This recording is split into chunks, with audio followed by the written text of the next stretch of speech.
এখনো অনেক মানুষ আছে যারা মালদ্বীপ আসার জন্য পাগল, বা আমাকে অনেকে কল দেয় বা মেসেজ দেয় বা আমাকে অনেকে জিগায় মালদ্বীপ আসার জন্য বা মালদ্বীপ আসলে কেমন হবে।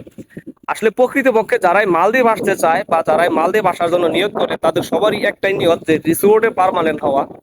আসলে এই সবার কপালেই কিন্তু এই রিসোর্টে পার্মানেন্ট হওয়াটা জোটে না। যেমন ধরেন আমরা এই যে একটা রিসোর্ট এখন কাজ করতেছি, এটা ভাঙ্গা রিসোর্ট।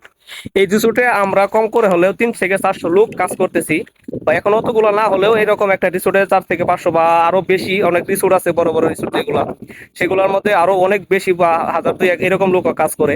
কিন্তু দেখা যায় যে রিসোর্টটা ওপেন হওয়ার পর মাত্র 20 থেকে 50 জন লোক এখানে আপনার পার্মানেন্টলি কাজ পায়, বা এখানে তারা স্টাফ গুলা আছে তাদেরকে দিয়ে এখানে কাজ করানো হয়।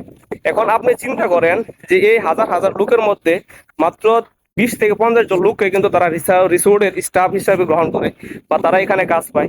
কিন্তু এখন আপনি যে এই রিসোর্টের লোভে পড়ে 7 লাখ টাকা বা 8 লাখ টাকা খরচ করে মালদ্বীপ আসতে চাচ্ছেন, এখন আপনার কি এতটুকু যোগ্যতা আছে যে আপনি সেই 20 থেকে 50 জন লোকের মধ্যে আপনি একজন হবেন? যদি এরকম কনফিডেন্স আপনার থাকে বা এরকম যোগ্যতা যদি আপনার থাকে, তাহলে আমি মনে করি আপনাকে অবশ্যই মালদ্বীপ আসার জন্য সাজেস্ট করবো, বা আপনি আসলেই মালদ্বীপ আসার জন্য উপযুক্ত। তাহলে 7 লাখ না 10 লাখ টাকা খরচ করে যদি আপনি আসতে চান তাহলে আসতে পারেন।